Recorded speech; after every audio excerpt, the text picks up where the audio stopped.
В эфире новости расскажем о самых заметных событиях к этому часу. С вами Василий Радченко. Здравствуйте. Юрий Трутнев проконтролирует подготовку национальной программы развития Дальнего Востока. Завозные случаи коронавируса обнаружили в селе Хатыстыр Алданского района. Сборная КВН из Кызылсыра прошла в суперфинал детской лиги на СТС.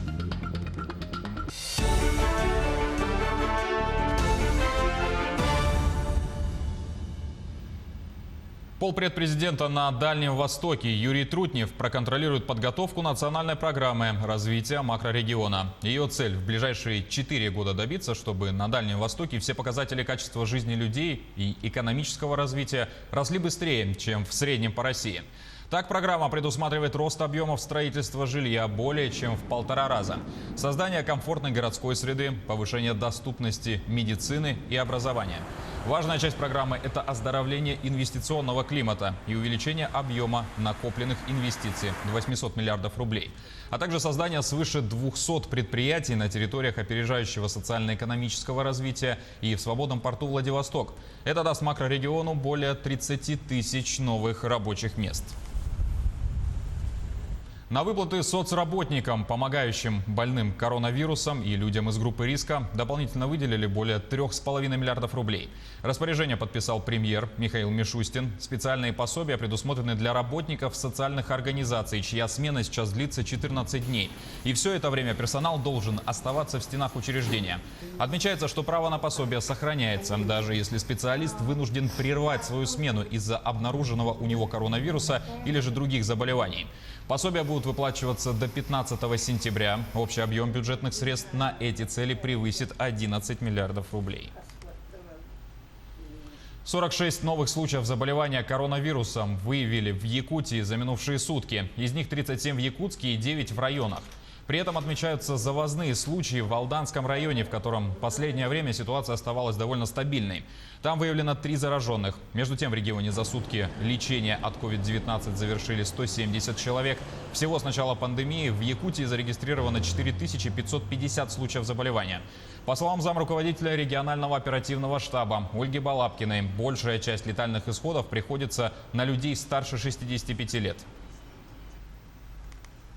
Несмотря на смягчение мер, которые у нас в республике непосредственно были проведены, у нас будет оставаться, даже на 3-м этапе самоизоляция для лиц, которые старше 65 лет и лиц, которые страдают хроническими заболеваниями. Чем это обосновано? Практика сегодня показывает, что это группа, которая наиболее подвержена именно сложному течению заболевания коронавирусной инфекции. И поэтому у нас как оставалось, так и остается главной задачей в республике – это охрана наших пожилых граждан. И, соответственно, это и задача каждого в семье, для того, чтобы как можно меньше у нас заразилось наших бабушек, дедушек и возрастных родителей. Знамя Победы установят на самой высокой точке Якутии. Экспедиция военно-спортивного клуба «Орион» отправилась на пик Победы, где на высоте 3000 метров над уровнем моря планируют водрузить копию знамени в честь 75-й годовщины Победы в Великой Отечественной войне. В составе экспедиции 12 участников, большинство из них ветераны органов внутренних дел и боевых действий. Участникам экспедиции предстоит преодолеть более 120 километров горных дорог и более 350 километров пройти по рекам Момского района. Пик Победы является самой высокой точкой не только Якутии, но и всего северо-востока Сибири. У нас есть специалисты, которые уже проходили пешим маршрутом и были там. Вот Цыбанин Георгий Ионович. Вот он у нас специалист, который знает этот маршрут. И он планировал, подготавливал нас. Мы вели свои тренировки уже с прошлого года. Зимой занимались. Для нас это была как специальная подготовка. Мы проходили и водную подготовку, и альпинистскую подготовку. Нерюнгринцы жалуются на отсутствие качественного уличного освещения в городе. Неработающие фонари, по их мнению, на руку преступникам и угроза для безопасности дорожного движения, так как в темноте сложно заметить пешехода. Проблемы существуют на нескольких центральных улицах города, в том числе Ленина и Карла Маркса. Специалисты Нерюнгринского управления городского хозяйства провели обследование. По результатам выяснилось и уже направлено претензионное письмо в адрес компании «Оптима» о незаконности отключения регламентируемого режима работы устройств уличного освещения. Власти Якутска утвердили правила содержания домашних животных. Так, на территории столицы запрещен их выпуск на самовыгул. При смене постоянного места жительства или же гибели животного необходимо сообщать об этом в государственное ветеринарное учреждение по месту регистрации. Подробнее об этих и других правилах Агафья Гоголева. Владельцев домашних животных на территории города обязали принимать меры по предотвращению появления нежелательного потомства. Также хозяевам следует делать все, чтобы обеспечить безопасность других людей и животных и не допускать загрязнения животными подъездов, лестничных клеток, улиц и дворов. 30 июня 2020 года окружной администрацией города Якутска приняты правила содержания домашних животных. Данные правила разработаны с учетом действующего законодательства Российской Федерации об ответственном обращении с животными. По новым правилам владельцам животных, домашних животных запрещается отпускать домашнее животное без сопровождения лица. Также запрещается выгул особо опасных пород собак, видов собак, которые утверждены постановлением правительства Российской Федерации. И правила обязывают выгуливать собак в специально отведенных на это местах, площадках. У нас в городе таких официальных площадок 5. Городские власти увеличат количество специально отведенных площадок для выгула домашних животных. Данный вопрос находится на рассмотрении. Мэрия столицы призывает граждан ответственно относиться к своим домашним питомцам, не бросать их на произвол судьбы. Отметим, что сейчас в пункте передержки животных Якутска находится более 200 одиноких собак, которые ждут своих новых хозяев. Конечно, хотелось бы сказать, чтобы люди как-то поответственнее к этому отнеслись. Все-таки это животное, это ответственность огромная, это член семьи же всегда. Очень любим своих животных и надеемся, что все так отнесутся. И обязательно, конечно, приезжайте к нам. У нас очень много хвостиков. Без них не уйдете, думаю. Очень хотелось бы. Мы понедельник, вторник, выходные. У нас саночистка для населения. Мы ведем внутренние работы. А все остальные дни, суббота, воскресенье, мы обязательно вас ждем, чтобы найти вам нового друга, а всем песикам дом. По информации Управления ветеринарии города Якутска, важным пунктом правил содержания домашних животных остается их регистрация и перерегистрация, в том числе путем присвоения идентификационного номера в виде чипирования. На Якутск уже выделено более 1000 бесплатных чипов. Их начнут устанавливать со следующей недели в ветеринарной лечебнице по Чехова, 66. Агафья Гоголева, Илья Сыромятников, Якутск.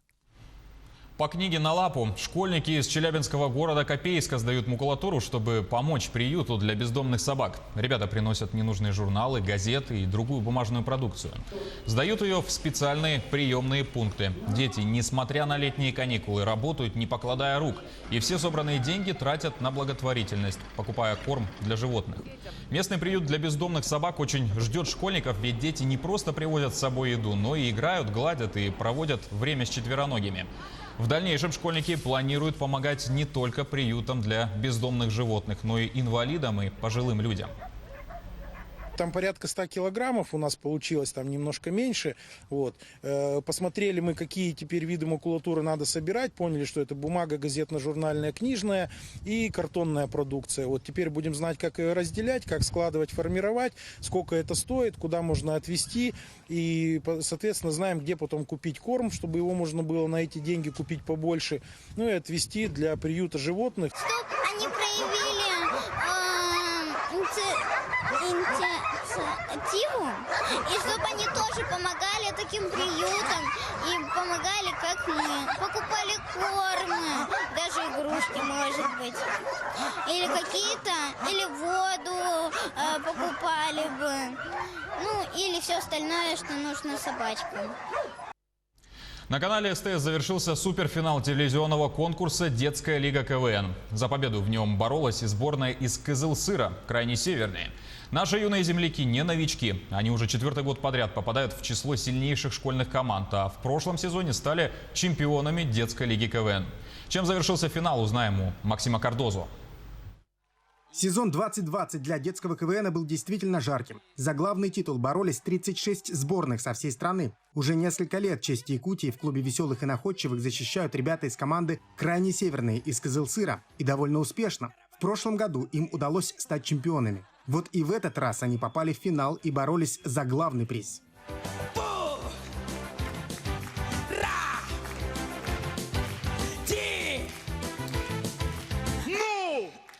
Ну, кто Мальвина? Давайте. Финальная игра состояла из 2 этапов, и на последнем из них, в суперфинале, нашим ребятам немного не хватило, и они совсем чуть-чуть уступили сборной из Дагестана. Золотые медали мы решили коллегиально отдать команде из Махачкалы. Серебряные медали Якутии. После финала, конечно же, мы были грустные. Нам было обидно, то, что столько людей пришло на нас посмотреть. Но мы, к сожалению, заняли 2-е место. Но КВН – это игра, а в игре нужно уметь проигрывать. Но мы на этом не останавливаемся и идем только вперед. За творчеством ребят следят и многочисленные болельщики. За 4 года игры в детской лиге КВН кызылсырцы обросли настоящей группой фанатов, которые не пропускают ни одну игру. Конечно же, нам помогают наши болельщики. Перед тем, как мы выходим на сцену, мы просто слышим, как кричат якуты, как аплодирует нам зал. Мы забываем, что такое страх, выходим на сцену с куражом и выступаем для них. Сезон закончился, и ребята уже строят планы на будущее, которые, конечно, связаны с КВНом. В следующем году сборная из Кызылсыра собирается обновить состав и вновь вступить в борьбу за 1-е место. Мечтают ребята попробовать свои силы и среди взрослых команд на ежегодном сочинском фестивале. В любом случае, возможность поболеть за крайне северных в новом сезоне точно будет. Максим Кардозу, Виктор Олесов, Москва, Кызылсыр.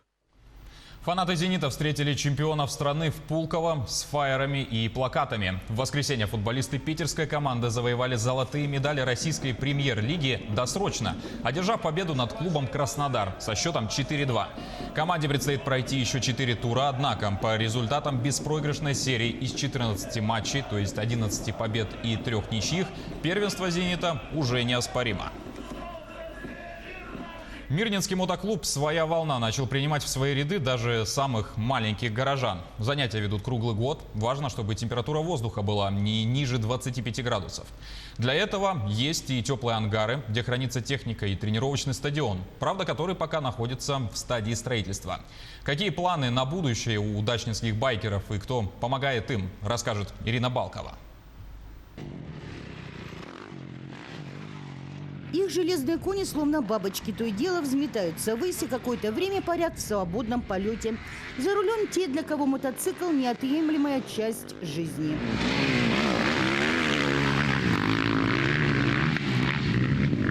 Егору всего 7 лет, но уже 3 из них он занимается в мотоклубе. Примером послужил отец. И, как оказалось, юный гонщик уже уверенно сидит за рулем. Мне больше в этом спорте нравится кататься на мотоцикле. Ну, еще скорость нравится. И хорошо уметь ездить. Экипировку и технику ребята покупают сами. Например, для родителей Егора увлечение сына обошлось в 200 тысяч рублей. Хотелось бы вот детишкам, чтобы было соперников больше. Если было бы их 2, 3, 5 человек, они бы росли гораздо быстрее, уровень свой повышали, друг за другом тянулись. Кроме мотоциклов, в парке клуба есть и квадроцикл. Учусь. Слишком все это сложно, тем более, что эта дисциплина в принципе почти не развита вообще в России, квадрокросс. То есть у меня мои соперники только в Подмосковье в принципе находятся. Большую помощь в организации клуба оказывает глава города Артур Приходько, а также коммерческие и муниципальные организации. Сейчас у ребят есть ангары с отоплением и освещением. Хранить технику и переодеться есть где. У нас есть достаточно специализированная площадка, то есть безопасная, на которой люди могут научиться элементарным правилам.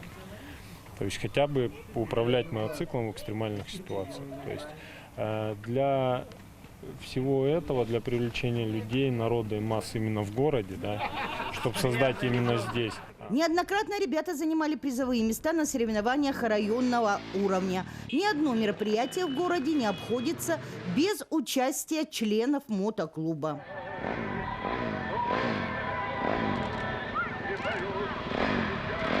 В планах спортсменов достроить тренировочный стадион и благоустроить спортивную площадку. Правда, пока все упирается в финансирование.